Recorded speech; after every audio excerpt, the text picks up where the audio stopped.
Et bonjour à tous, c'est Fanny pour la Chambre ludique. Nous nous retrouvons aujourd'hui pour parler de Paladins du Royaume de l'Ouest et plus particulièrement du mode coopératif. Donc le mode coopératif, vous pouvez l'avoir si vous achetez la petite boîte, la saga des tomes que voici. Voilà, la saga des tomes, dans laquelle vous allez avoir des campagnes pour architectes, paladins et vicomtes, des campagnes coop. Alors, c'est pas vraiment des campagnes, c'est des modes coop, ainsi que la saga des tomes. Voilà, donc, qu'est-ce que ça va vous rajouter? Alors, ça va vous rajouter, ici, vous allez avoir tout ce beau monde. Là, voilà. Plus les petits meeples là-bas couleur bois pour le seigneur. Donc vous allez avoir en premier lieu des marqueurs honneur qui sont des marqueurs couleur bois. Ces marqueurs là, vous allez les placer tout en haut de votre plateau personnel. Ensuite, vous allez avoir des nouveaux villageois. Et sur ces 4 villageois-là, vous allez donc en distribuer au hasard aux différents joueurs. Et admettons que je récupère moi la pèlerine. Je vais récupérer avec la pèlerine également la petite carte qui va avec. Et c'est celle-ci. Donc justement, ça tombe bien. Qu'est-ce qu'elle va me faire, cette carte-là?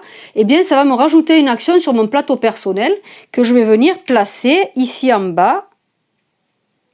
Voilà, donc pour chaque personnage, la couleur du meeple demandé sera différente. Voilà, là on a rouge, vert, noir, et moi je suis tombée sur bleu avec ma pèlerine. Voilà, donc ça, première chose. Donc ma pèlerine, je la prends, elle reste avec moi, ça sera mon premier personnage, entre guillemets. Et comme dans la partie classique, je récupérerai un villageois gratuitement en plus. Voilà, donc la pèlerine, qu'est-ce qu'elle fait? Elle va en fait me permettre d'agir sur l'honneur. Mais ça, on va en parler juste après.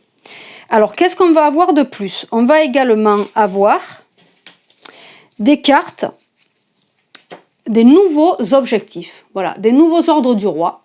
Ces ordres du roi, alors je ne sais pas si le focus est bien fait. Ouais, voilà. Ces ordres du roi, comme vous voyez, ils sont un peu différents de ceux du jeu de base. C'est-à-dire que là, pour les faire, il ne va pas falloir fortifier, faire des garnisons, etc. Vous allez devoir poser un meeple. Et si cet objectif est réalisé, eh bien, à la fin de partie, tous les joueurs gagneront les points de cet objectif. En revanche, si cet objectif n'est pas réalisé, tous les joueurs perdront les points de cet objectif. Alors pour faire l'objectif, il suffit qu'il n'y ait qu'un seul joueur qui ait les conditions requises. Il met son meeple et c'est bon, ça va marcher pour tous les joueurs, puisque rappelez-vous, on est en coop. Alors qu'est-ce que va demander par exemple cet ordre du roi? Cet ordre du roi, le focus, voilà. Il demande qu'un joueur ait 10 sur son attribut rouge et 6 sur son attribut bleu. Voilà, donc si un joueur arrive à avoir cette condition dans son jeu, hop, il pourra à son tour de jeu placer un meeple ici pour satisfaire à cet objectif. Voilà. Donc pour pouvoir faire ça, il pourra utiliser l'attribut fictif. Par exemple, s'il avait joué ce paladin là, voilà, eh bien il pouvait rajouter ses 3 et ses 1 à son total sur son plateau de jeu pour pouvoir satisfaire cet objectif. Voilà, donc ça ce sont les nouveaux objectifs. Voilà, il y en a plusieurs comme ça. Mais sachez qu'il vaut mieux les réaliser, parce que si vous ne les réalisez pas, si c'est par exemple vous ne réalisez pas celui où il y a 8 points, ça fait moins 8 points par joueur. Voilà, donc c'est assez compliqué. Voilà. Donc, qu'est-ce que vous faites? Tout simplement, vous les mélangez, vous les disposez comme dans une partie normale. Voilà. Et dernière chose qu'on a pour ce mode coop, et après je vous explique comment ça fonctionne, vous allez avoir des cartes menaces.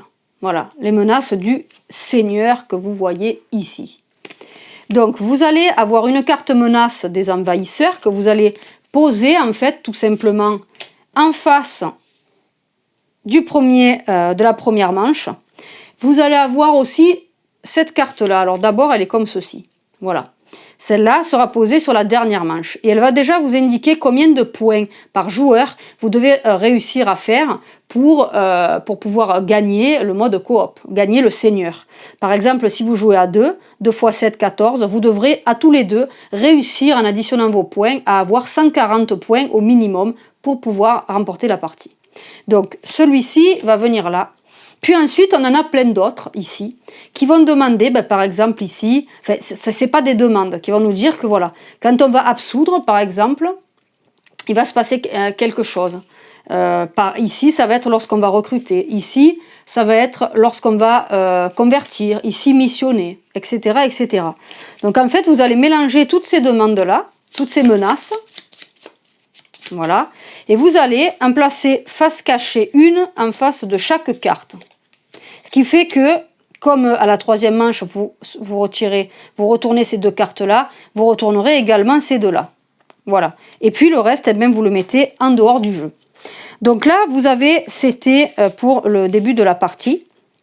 Alors, qu'est-ce que vous devez faire?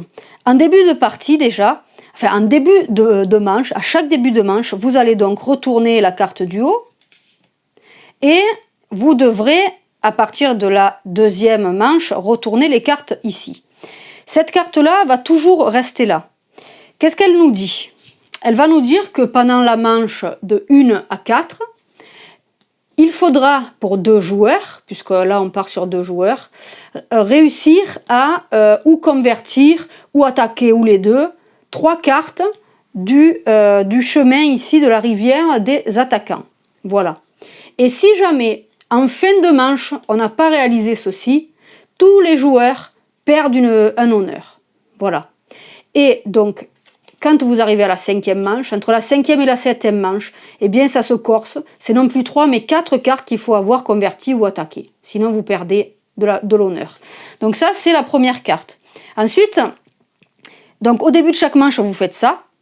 Et à la fin de chaque manche, vous allez devoir, en partant de la carte la plus à gauche, eh bien vérifier les conditions.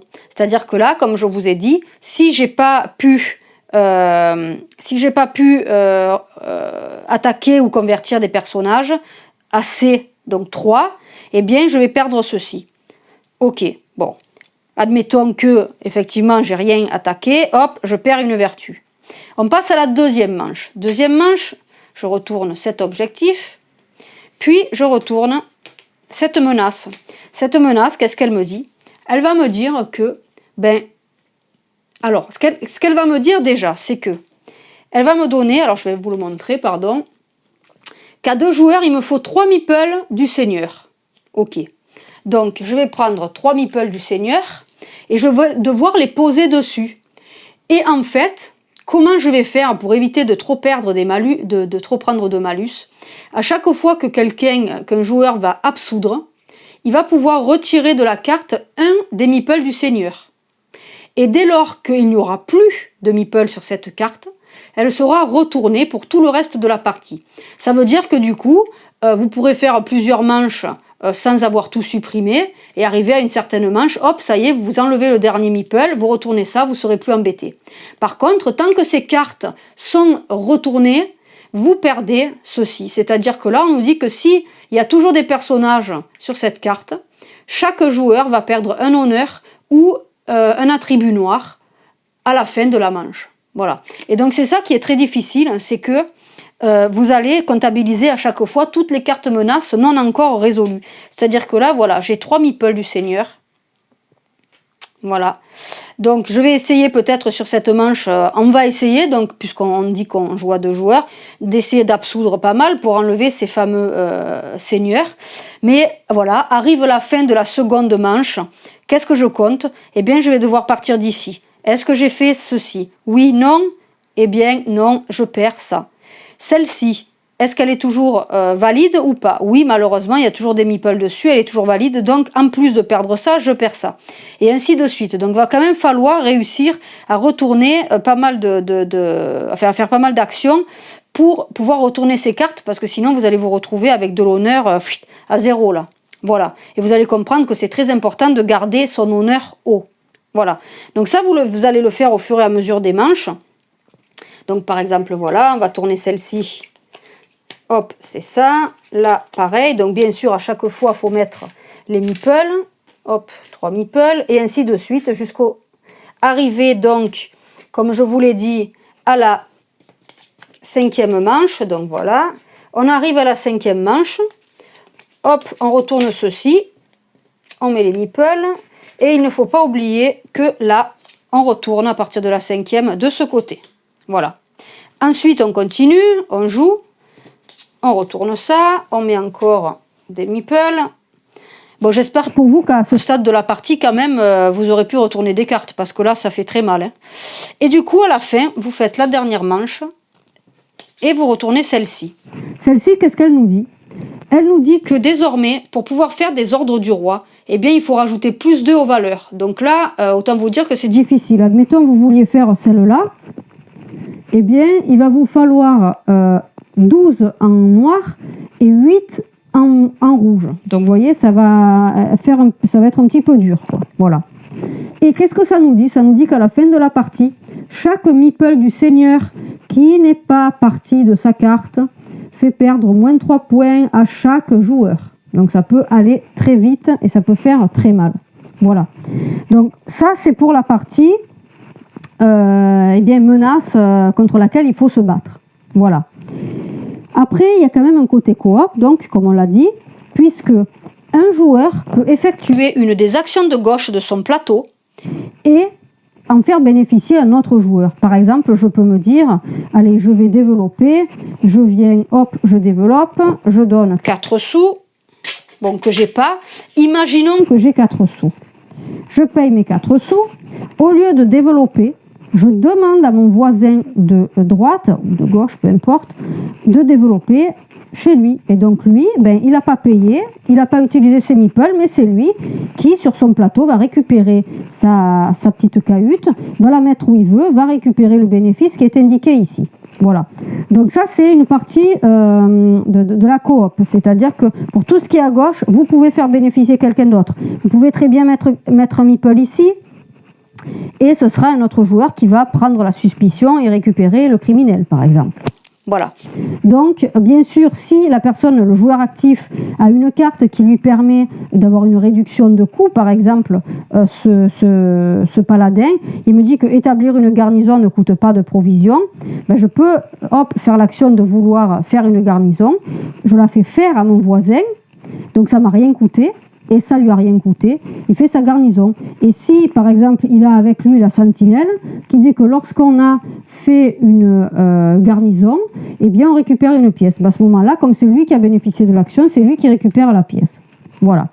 Et la deuxième chose, c'est que normalement, dans une partie normale, on ne peut venir qu'une fois sur les ordres du roi. Admettons, je voulais faire cet ordre du roi, je viens ici, je le fais, plus personne ne peut le faire pour la manche. Maintenant, on peut faire plusieurs fois la même action dans une manche, mais par contre, on va devoir perdre de l'honneur en fonction du nombre de meeples qui sont déjà présents. Admettons, je veux y aller, bon, il faut forcément un meeple de la bonne couleur, hein. Je veux aller ici, il y a déjà un meeple, qu'est-ce que je fais? Eh bien, je perds un honneur et je viens, je fais l'action. S'il y avait eu 2 meeples, ben, j'aurais perdu, 2 honneurs. Voilà, et ainsi de suite, 3 honneurs, 4 honneurs, jusqu'à arriver à la fin de la manche et remettre tout à 0. Voilà. Donc ça, ce sont les deux côtés coop. On peut aller plusieurs fois ici et on peut ici aider le voisin à faire certaines actions. Voilà. Donc, l'honneur, très important. L'honneur, à quoi ça va vous servir? Vous allez en gagner, vous allez en perdre. Vous pouvez en gagner, comme je vous ai dit, en venant ici. Vous payez une pièce, vous donnez le bon meeple, vous gagnez un honneur et vous enlevez une suspicion. Attention, vous perdez quand vous pouvez en perdre si vous avez trop de cartes suspicion, 2 ou plus, lors d'une inquisition. Et par contre, moi, ma pèlerine dit qu'à chaque fois que je vais faire l'action de missionner, je vais gagner un honneur. Donc peut-être que ça vaudra le coup que je missionne beaucoup. Voilà. Elle va vous donner un aiguillage pour le début de partie. Et cet honneur, à quoi il sert? Eh bien, à la fin de la partie, en fait, ça va s'arrêter comme une partie normale, c'est-à-dire qu'arrivé à la 7e manche, tout le monde finit, quand tout le monde a passé, c'est terminé. On va compter les points comme d'habitude, sauf que, il y a 2 choses. La première, c'est que, si mon marqueur honneur est par exemple ici, je vais devoir rabattre tous mes attributs au même niveau. Alors lui, il est en dessous, je fais rien. Mais ceux-là, malheureusement, j'ai plus assez d'honneur et ils reviennent ici. Et vous imaginez tous les points que j'ai perdus là, hein, parce que j'étais à 13 et là j'étais à 9, non à 11 j'étais, oui à 9. Donc j'ai perdu 19, 20, 21, 22 points.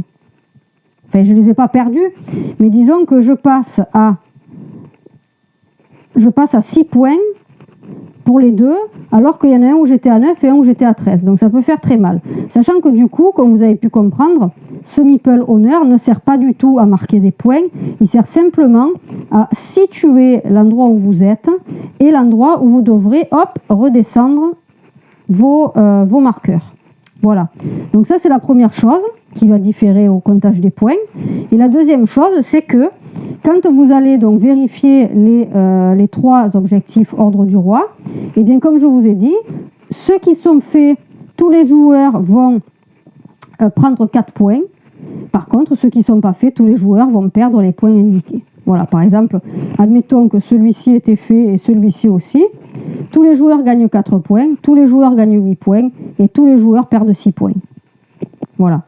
Alors, chose que j'ai oublié de vous dire, c'est que dès lors que quelqu'un vient se mettre ici, tous les joueurs vont gagner un honneur. Voilà. Donc, voilà ce qui va différer au moment de compter les points. Et aussi ceci, comme je vous l'ai dit, on va compter les meeples du Seigneur qui restent en place. Et on va compter 3 points par meeple pour chacun des joueurs. C'est-à-dire qu'admettons qu'il en reste 4. 3 x 4, 12. Chaque joueur va perdre 12 points. Donc vous voyez, ça peut aller très vite. Et après, vous comptez le reste comme normalement, c'est-à-dire vous comptez tout ce qui est développement, fortification, tout ceci, et puis les points également de vos personnages attaqués ou convertis. Voilà, éventuellement vos dettes, si vous en avez. Voilà. Donc, c'est pas plus compliqué que ça. Autant vous dire qu'il faut s'accrocher pour gagner, hein, parce que là, ce que je vous ai montré, c'est un niveau facile. Il y a des niveaux plus difficiles. Je pense qu'avant de réussir celui-là, déjà, c'est assez difficile. Mais c'est très bien. Franchement, vous pouvez tester ça pour ceux qui aiment la coop. C'est super. Vraiment, vraiment super. Voilà. Comme toujours, j'ai envie de dire avec Shamefilix et SJ McDonald pour les modes coop et les solos, etc. Voilà, ben, je ne vais pas faire plus long. La prochaine vidéo, ça sera sur Vicomte du Royaume de l'Ouest et je vous parlerai aussi du solo. Et la vidéo suivante, ça sera pareil, une présentation du coop de Vicomte. Et on aura fait le tour et la boucle sera bouclée pour les Royaumes de l'Ouest. Et voilà. Eh bien, c'était Fanny pour la Chambre l'Unique. Je vous dis à très vite. Bye bye.